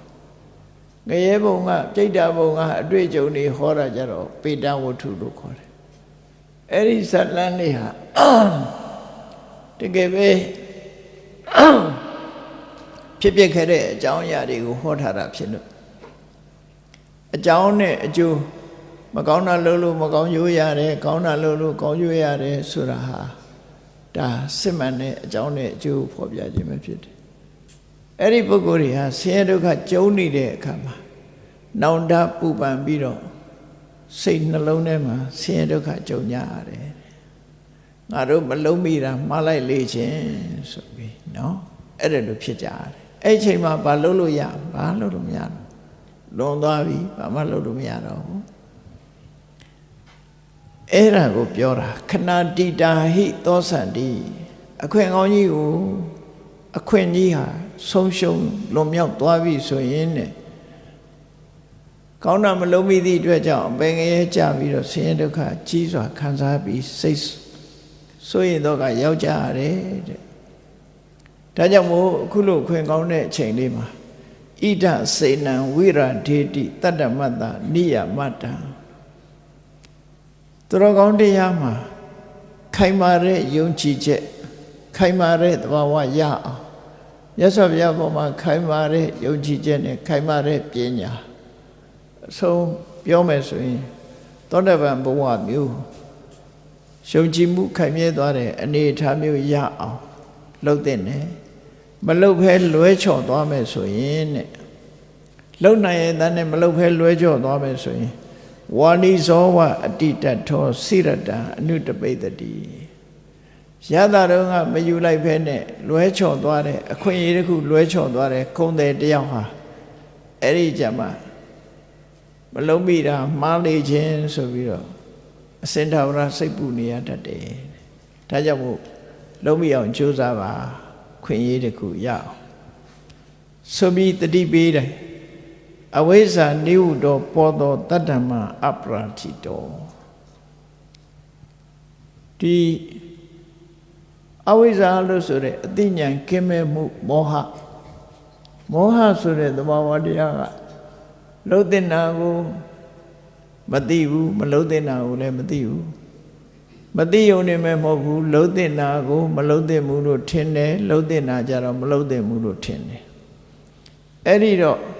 မလှုပ်တဲ့နာတွေကိုလှုပ်ပြီးလှုပ်တဲ့နာမလှုပ်ဖဲနေခြင်းကြောင့်တတ္ထမအပရာထိကောသူတော်ကောင်းတရားတွေနဲ့လွဲချော်သွားတယ်နော်အသိဉာဏ်မရှိတဲ့ပုဂ္ဂိုလ်ဟာအမှန်မစင်စားနိုင်တဲ့ပုဂ္ဂိုလ်ဟာမြတ်စွာဘုရားဟောတဲ့တရားတွေရှိနေပါလေရဲ့နဲ့သူ့မှာတရားနဲ့လွဲချော်သွားနိုင်တယ်ဇာတိမရဏတန်တာရစိရံပစ္စနိဘုဒ္ဓတိမြတ်စွာဘုရားသာသနာတော်မှာတမက်တဖို့ရအောင်ဝိပဿနာတရားကျင့်ပြီးကျင့်ကြံကြိုးကိုအားထုတ်လိုက်မယ်ဆိုရင်အခွင့်ကောင်းတစ်ခုရနိုင်ရင်တန်းနဲ့မကြိုးစားလိုက်ဘူးဆိုလို့ရှိရင်အိုခြင်းနာခြင်းဆိုတဲ့မွေးဖွားခြင်းအိုခြင်းနာခြင်းသိခြင်းဆိုတဲ့တန်တရားထဲမှာရှိကြစွာဒုက္ခခံရအောင်မှာပဲဖြစ်တယ်လို့ဒီလိုဆိုလို့ရတယ်ပေါ့နော်တချို့ပုဂ္ဂိုလ်တိုင်းဟာအဲ့ဒါလို့အခွင့်နဲ့လောချော်ပြီးတော့ဒုက္ခရောက်သလားလို့ဆိုမဟုတ်ဘူးယေသလတ္ထမနုဿတ္တံတတ္တမေသုတ်ပွေတိတေတချို့ပုဂ္ဂိုလ်တွေကြတော့မြတ်စွာဘုရားသာသနာတော်နဲ့ကြုံတွေ့နေတဲ့အချိန်လေးမှာလူဘဝရလာကြတယ်ဥပမာဘုရားလက်ထက်ကအနာရဝိတို့ဝိသခါတို့ဆိုနော်လူဖြစ်လာတော့မြတ်စွာဘုရားဟောတဲ့တရားဟောနေတဲ့အချိန်မှာသူတို့ဟာလူဖြစ်ရလာကြအကံတုတတ္ထုဝဆနံကရိတန္တိကရွန်တိဝါမြတ်စွာဘုရားဆုံးမတဲ့အတိုင်းသူတို့ဟာလိုက်နာကျင့်သုံးခဲ့ကြတယ်လိုက်နာကျင့်သုံးနေကြတယ်လိုက်နာကျင့်သုံးမှုပြုခဲ့ကြတယ်အဲ့ဒါကြောင့်မလို့သူတို့မှာအခွင့်အလမ်းတွေအကုန်ရရှိသွားကြခဏံပစ္စဝိတုံလောကံဗြဟ္မစရိယအနုတ္တရအကောင်းဆုံးဖြစ်တဲ့မဂ္ဂင်၈ပါးအကျင့်တရားကိုလောကမှာအကောင်းဆုံးဖြစ်တဲ့မဂ္ဂင်၈ပါးအကျင့်တရားနိဗ္ဗာန်ရောက်ကြောင်းတရားကိုရရှိပြီးတော့ကျင့်ကြံကြိုးကိုပွားများအထောက်နိုင်တဲ့ရှေမက္ခံပฏิပစ္စိန်တုတထာအတ္တပဝေဒိတိမြတ်စွာဘုရားဟောကြားထားတဲ့သာသနာတော်မှာဘုရားချမှတ်ထားတဲ့လမ်းကြောင်းအတိုင်းနိဗ္ဗာန်ရသည့်ထီအောင်ရှောင်လန်းသွားကြတယ်အဲ့တော့နိဗ္ဗာန်သွားတဲ့လမ်းကြောင်းဆိုတာတခြားမဟုတ်ဘူးသမ္မာဒိဋ္ဌိမှန်ကန်တဲ့အမြင်ရှိခြင်းသမ္မာသင်္ကပ္ပမှန်ကန်တဲ့အတွေ့အခေါ်ရှိခြင်းသမ္မာဝါစာသမ္မာကမ္မန္တသမ္မာအာဇီဝဆိုတဲ့ကိုချင်းတိလာနဲ့ပြည့်စုံခြင်းသမ္မာဝါယာမမှန်ကန်စွာကြိုးစားအထုတ်ခြင်းသမ္မာသမတတိမှန်ကန်စွာစိတ်ဆိုင်ခြင်းနဲ့သမ္မာသမာဓိမှန်ကန်စွာတည်ငြိမ်ခြင်းစိတ်တည်ငြိမ်ခြင်းဆိုတဲ့ဒီကိုယ့်ရင်ထဲမှာရှိတဲ့အရည်ချင်းတွေကိုတိုးမြင့်ပေးခြင်းပဲဖြစ်တယ်ပေါ့တခြားမှရှားတာမဟုတ်ဘူးကိုယ့်ရင်ထဲမှာရှိပြီးသားအရည်ချင်းတွေကိုတိုးမြင့်ပေးခြင်းအပြင်သူဟာဒီလမ်းကြောင်းပေါ်ကိုရောက်ရှိပြီးတော့သွားတာဖြစ်တယ်မြတ်စွာဘုရားကကျင့်သုံးပုံကျင့်သုံးနည်းတွေကိုဟောတယ်ယေတံဝရာသက္ခုမတ္တာဒေတိတာဒိဋ္ဌဗန္ဓုနာတေတုဂုတ်တော်တရတတော်ဝိဟရေအနဝတုတော်ကဲဘယ်လိုနေမလဲနိဗ္ဗာန်သွားဖို့ရအတွက်ဘယ်လိုနေမလဲဆိုတော့မြတ်စွာဘုရားကဟောထားတယ်အဓိကဘာလို့ဆိုရင်ဘုန်းကြီးတို့တွေမျက်စိနှလုံးဖွင့်လိုက်တာနဲ့မြင်စရာအာယုန်တွေကိုမြင်လိုက်မယ်နော်မြင်စရာအာယုန်မြင်တဲ့အခါမှာကိုကြိုက်တာမြင်လောဘဖြစ်တယ်ကိုမကြိုက်တာမြင်ဒေါသဖြစ်တယ်နားကအတန်ကြားလိုက်ရင်လည်းကြားတဲ့အတန်ပေါ်မှာကြိုက်တာဆိုလောဘမကြိုက်တာဆိုဒေါသနှာခေါင်းကရတဲ့အနတ်လျှာကစားရတဲ့အရာသာခန္ဓာကိုယ်ကထိတွေ့ရတဲ့အထိတွေ့ဆိုတဲ့အာယုန်တွေပေါ်မှာလည်းကြိုက်မကြိုက်မှလောဘဒေါသဖြစ်ကြတယ်စိတ်ကူးကြံစည်တဲ့အခါမှာလည်းပဲလောဘဒေါသတွေဖြစ်ကြတယ်အဲ့ဒီမျက်စိနာနာလျှာကာယလူတိုင်းမှာမျက်စိပါလို့ပြမအာယုန်တွေတွေ့ရတယ်မြင်ရတယ်နားပါလို့အသံတွေကြားရတယ်အဲ့ဒီလိုအာယုန်နဲ့စိတ်ဆုံလိုက်တဲ့အချိန်လေးမှာဘာတွေဖြစ်တုံးဆိုမထိမ့်သိမ့်မှုဆိုရင်လောဘဖြစ်လိုက်ဒေါသဖြစ်လိုက်ကိုယ့်ကိုစဉ်းစားကြည့်နော်လောဘဖြစ်လိုက်ဒေါသဖြစ်လိုက် အမှန်မသိဘူးဆိုရင်မောဟဖြစ်လိုက်ဘာမှမသိလိုက်ဘူးဆိုရင်လည်းမောဟဖြစ်လိုက်လောဘဖြစ်လိုက်ဒေါသဖြစ်လိုက်ဆိုတာကိုယ်မှာတတိကင်းမဲ့နေတယ်ဆိုတဲ့အဓိပ္ပာယ်ရောက်တယ်ပေါ့အဲ့ဒီအချိန်မှာမြင်လိုက်တဲ့အဆင်းအာယုံပေါ်မှာလောဘမဖြစ်အောင်ဘာနဲ့စောင့်ကြရမလဲဆိုတတိနဲ့စောင့်ကြရ mindfulness လို့ခေါ်တယ်တတိအာယုံစူးစိုက်နေမယ်လောဘဖြစ်မယ်ဆိုရင်ဟောငါလောဘဖြစ်ပြီဒေါသဖြစ်မယ်ဆိုရင်ငါဒေါသဖြစ်ပြီလောဘဒေါသငါမဖြစ်အောင်ထိမ့်မယ်ဆိုတဲ့တတိကလေးအဲ့ဒီနေရာမှာလိုအပ်လာတယ်ဒါကြောင့်မို့လို့ဘုရားဘာသာမဟုတ်တဲ့နိုင်ငံတွေကတော့မှအခု mindfulness လေ့ကျင့်ခန်းဆိုတာလုပ်နေတယ်နော် mindfulness လေ့ကျင့်ခန်းဆိုတာကိုယ်စိတ်လေးကဘာတွေဖြစ်နေတယ်လဲဆိုတာကိုယ့်ကိုစောင့်ကြည့်ရမယ်အဲ့ဒါကိုဟောတာမြတ်စွာဘုရားနော်ကိုယ့်ကိုစောင့်ကြည့်တဲ့အလုပ်ကိုလုပ်တာကမ္မဋ္ဌာန်းထိုင်တယ်လို့ခေါ်တာပဲကိုယ့်ကိုစောင့်ကြည့်နေရမယ်မြင်တဲ့အာယုံပေါ်မှာငါကြိုက်ရင်လောဘဖြစ်သလားမကြိုက်ရင်ဒေါသဖြစ်သလားကြားရတဲ့အတန်ပေါ်မှာငါကြိုက်ရင်လောဘဖြစ်သလားမကြိုက်ရင်ဒေါသဖြစ်သလားအဲ့ဒီအကုသိုလ်တွေဖြစ်သလားဆိုတာကိုသိအောင်စောင့်ကြည့်စောင့်ကြည့်နေတာဟာတတိလို့ခေါ်တယ်စောင့်ကြည့်လို့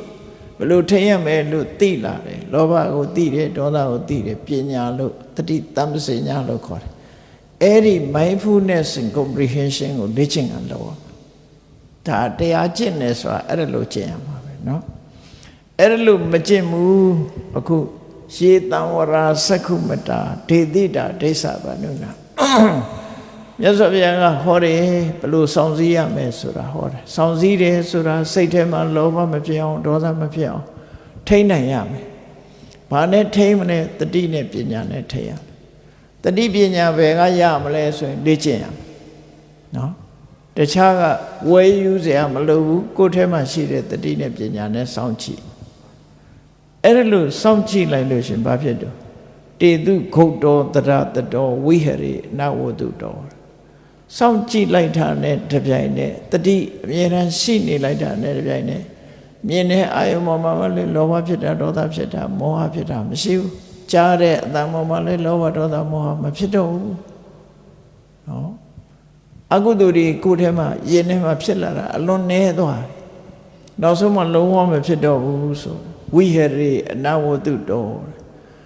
ကိလေသာတွေနဲ့ညစ်ပေမှုမရှိဘဲနဲ့ကိုယ်ဟာစိတ်ကလေးဟာအမှန်တမ်းတန့်ပြန့်သွားတယ်စဉ်းစားကြည့်လိုက်လေလောဘဖြစ်နေတဲ့စိတ်လေးဟာမတန့်ပြန့်ဘူးဒေါသဖြစ်နေတဲ့စိတ်ဟာလည်းပဲမတန့်ပြန့်ဘူးလောဘဒေါသကင်းသွားပြီဆိုရင်စိတ်ဟာကြည်လင်နဲ့တန်ရှင်းတယ်ဆိုတဲ့အနေအထားမျိုးရတယ်အဲ့ဒါလို့ကိုယ်စိတ်လေးမှာညစ်ပေတဲ့လောဘဒေါသမောဟစားတဲ့ကိလေသာတွေနဲ့ကိုယ်စိတ်လေးမှာလာပြီးတော့လူးပေတာမရှိတော့ဘူးဆိုလို့ရှိရင်အသိဉာဏ်နဲ့ဟာတောက်ပြောင်လာတယ်တောက်ပြောင်တော့တပ်ပိအနုတယေစစ်တဝမာရဒေယပရာနုခေကိလေသာတွေရဲ့နောက်စင်စမပြတ်လိုက်ကိလေသာတွေစင်စမပြတ်ဖြစ်စေနိုင်တဲ့အခြေခံအကြောင်းဖြစ်တဲ့အနုတယလောဘရဲ့အခြေခံဒေါသရဲ့အခြေခံမောဟရဲ့အခြေခံအနုတယဆိုတာနားလည်အောင်ပြောရမယ်ဆိုရင်အနုတယရဲ့သဘောကဘာနဲ့တူတော့ဆိုလို့ရှိရင် gas မီးချစ်ကလေးပဲစဉ်းစားကြည့် gas မီးချစ်လေးမှာမီးရှိသလားလို့မေးရင်ဘယ်လိုဖြေလို့ရမီးမရှိဘူးဘာကြောင့်မရှိဘူးလို့ပြောနိုင်လို့ဆိုရင်မီးရှိရင်ပူတယ်လောင်တယ်မီးရဲ့သဘောကလေအဲ့တော့ gas မီးချစ်ကအိတ်ထောင်နဲ့တောင်ထည့်သွားသေးတယ်ဘယ်ပူမှာတော့ဘယ်လောင်လည်းမလောင်ဘူးလေသို့တော့မီးဖြစ်နိုင်တဲ့ possibility potentiality ဆိုတာအနေထားတစ်ခုရှိတယ်နောက်ထပ်အကြောင်းလေးတစ်ခုထည့်လိုက်တာနဲ့လူကနေဖိချစ်လိုက်တာနဲ့မိတော့ကလေးမရဘူးလားအဲ့ဒါလိုပဲကိုယ့်ရဲ့နှလုံးထဲမှာလောဘဖြစ်နိုင်တဲ့အခြေအနေကိုအနုတ္တယလို့ခေါ်တယ်ဒေါသဖြစ်နိုင်တဲ့အခြေအနေတစ်ခုရှိနေတာအနုတ္တယလို့ခေါ်တယ်တမားဖြစ်နေရင်ဘယ်သူမှစိတ်ဆိုးနေတာမရှိဘူးဘယ်သူမှလည်းလောဘဖြစ်နေတာမရှိဘူးအာယုန်နဲ့တိုက်ဆိုင်လာမှလောဘဆိုတာဖြစ်တာဒေါသဆိုတာလည်းအာယုန်နဲ့တိုက်ဆိုင်လာမှဖြစ်တာအမြဲဖြစ်နေတာမဟုတ်ဘူးသူနော်ခုနကမျက်စိကကောင်းတာလေးမြင်လိုက်ပြီးတော့ဟာကောင်းလိုက်တာလိုချင်လိုက်တာဆိုရင်လောဘပဲလား မကြိုက်တာမြင်လိုက်တဲ့အခါကျတော့မတည့်ဘူးဒီဟာပေါ်မှာဘုံလိုက်တာဆိုဒေါသဖြစ်လာအဲ့တော့အမြဲတမ်းဖြစ်နေကြတာလားဆိုမဖြစ်ဘူးအာယောနိသောမနတိကာရဆိုတဲ့မမှန်မကန်နှလုံးသွင်းမှုတွေနဲ့ကြုံတဲ့အခါမှာလောဘဒေါသဟာမိจิตကလေးကိုဖိချစ်လိုက်တဲ့အခါမှာမိတော့ကလေးထွက်လာသလိုပဲထွက်လာအဲ့ဒါကိုထိန်းရမယ်လို့ပြောတယ်အနုတ္တယဆိုတာအနုရူပံကာရဏံလဘိတောဥပ္ပစ္စတိနောက်ထပ်အကြောင်းတစ်ခုထပ်ပေါင်းလိုက်တာနဲ့တပြိုင်နက်ပေါ်လာနိုင်တဲ့အနေအထားတစ်ခုကိုအနုတ္တယလို့ခေါ်တာလိုင်းရင်လိတ်တင်လို့အင်္ဂလိပ်လိုပြန်တယ်နော်လိုင်းရင်လိတ်တင်အခြေအနေတစ်ခုဟာရှိနေဆိုပါစို့ဘုန်းကြီးတို့တွေဒုက္ခယဝေဒနာယရာဂအနုတ္တယောအနုတ္တိတိတဲ့ချမ်းသာတယ်လို့ဆိုလိုက်ရင်လူတိုင်းဟာချမ်းသာတာကြိုက်တယ်ကိုချမ်းသာတာဖြစ်ဖြစ်စိတ်ချမ်းသာတာဖြစ်ဖြစ်ချမ်းသာလေးနဲ့မတွေ့လိုက်နဲ့ဥပမာမဲ့အခုလို့အေးတဲ့ຢာသိမှာအနှွေးတယ်လေးဝတ်လိုက်တော့ချမ်းသာမသွားဘူးလားအဲ့ဒါလူတိုင်းကကြိုက်တယ်နှွေးရသည်ရောက်လို့ရှိရင်ပူအိုက်လို့အေးတဲ့အဝတ်ကလေးဝတ်လိုက်ရမယ်အဲယာကွန်လေးနဲ့နေလေးရမယ်ဆိုရင်သဘောကျပြန်ရောအဲ့ကြခုချိန်မှာအဲယာကွန်ဖွင့်ပြီးစိတ်တောင်ဆိုးလိုက်ဦးနော်အဲ့တော့ဆိုလိုတာကအာယုတစ်ခုပေါ်မှာဒုက္ခဖြစ်လာလို့ရှိရင်လက်ခံနိုင်တဲ့အနေအထားတစ်ခုဖြစ်လာရင်လူတွေမှာကျင့်တတ်တယ်ဆိုတဲ့လောဘလေးလာနော်အခုချိန်သာအေယာကွန်ကြီးဖွင့်ပေးထားလိုက်လို့ရှိရင်ဟာအေးလိုက်တာဘယ်လိုဖွင့်တော့ဆိုရင်အေးနဲ့တွေ့ရင်စိတ်ဆိုးမယ်သိကြတယ်ဒေါသဖြစ်မယ်အဲ့တော့လောဘဖြစ်လိုက်ဒေါသဖြစ်လိုက်ဆိုတဲ့အခြေအနေတစ်ခုပေါင်းစပ်လာတဲ့အခါမှာဖြစ်လာတဲ့လောဘဒေါသတွေကိုနောင်ဖြစ်ခွင့်မရအောင်ဆိုလိုတာကစေပညာစကားနဲ့ပြောမှဆို positive လို့အနုတ္တယဆိုတာ positive ဖြစ်နော် HIV positive ဘာ positive SIBO positive နော် B တို့ A တို့ positive ဖြစ်တယ်ဆိုတာသူက activate မဖြစ်သေးရင် positive ပဲအဲ့တော့လူရဲ့ခန္ဓာကိုယ်ထဲမှာဘုန်းကြီးတို့တွေမှာလူတွေကတမာအဖြစ်သဘောကောင်းတယ်လို့ထင်ကြတယ်စိတ်ဆိုးအောင်လုပ်ကြည့်ပါလားဒေါသထွက်လာဘယ်ရောက်လာစိတ်ဆိုးအောင်လုပ်တဲ့အကြောင်းပေါ်မှာမူတည်ပြီးဒေါသဖြစ်လာကြအဲ့ဒါလို့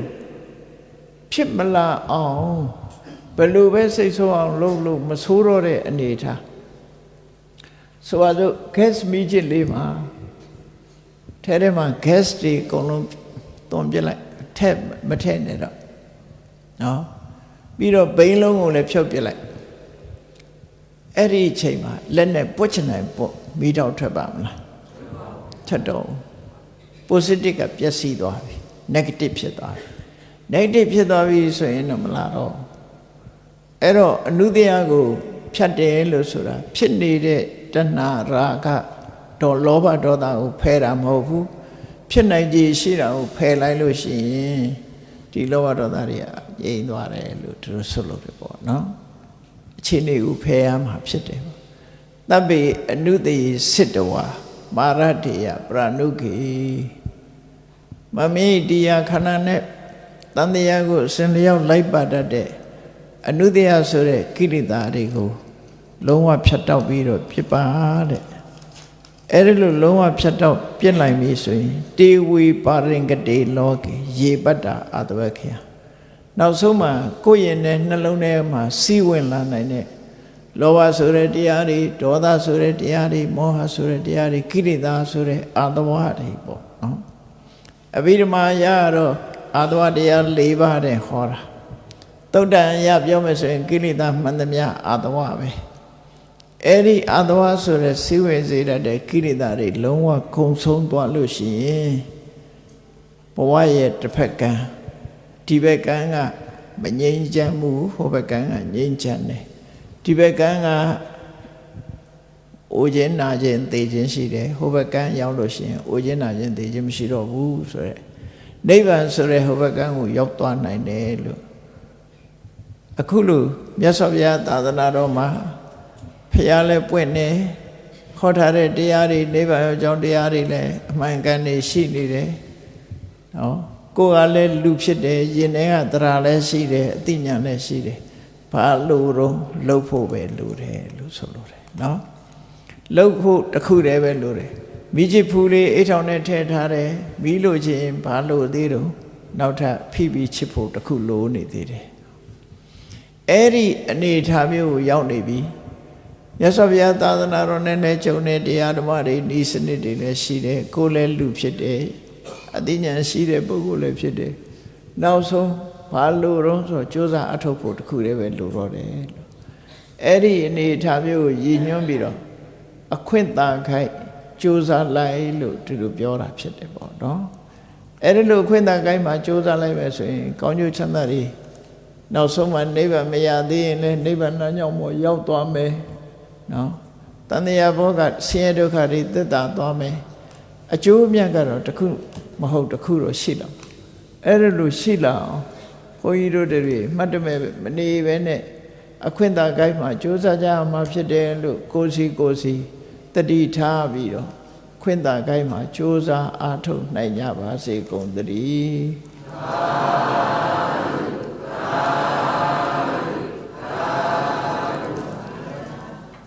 မေတ္တာပို့ရအောင်တတ္တဝါများစွာဖေးရန်กว่าချမ်းသာကြပါစေမေတ္တာရေချမ်းသုံးငါဖြံငြိမ်းချမ်းကြပါစေမေတ္တာရေချမ်းသုံးငါဖြံငြိမ်းချမ်းကြပါစေသက်ရှိချမ်းသာစိတ်ချမ်းသာလူရဆန္ဒပြည့်ပါစေသက်ရှိချမ်းသာစိတ်ချမ်းသာလူရဆန္ဒပြည့်ပါစေဟောလန္တံဒုက္ခပင်္ဂစာမေတ္တာပုံနေတုသင်္ကမမနောတရတိတဗ္ဗိတံဘဝယံတုဒုက္ခနကမေတ္တာပုံနေတုသင်္ကမစုပေါင်းဖို့အမေတ္တာတဟုရောင်မြူပါဝင်းငွေလာမင်းနှင့်ရောင်ခြင်းရှဲယုံပေါင်းဆိုရခြင်းကြောင့်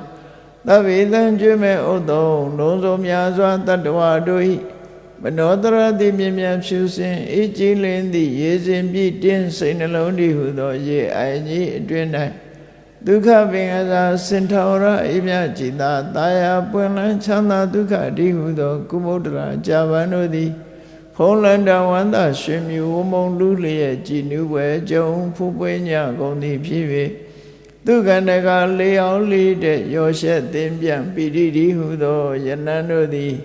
ဘဝယံတုကောင်းစွာမဲ့သွေ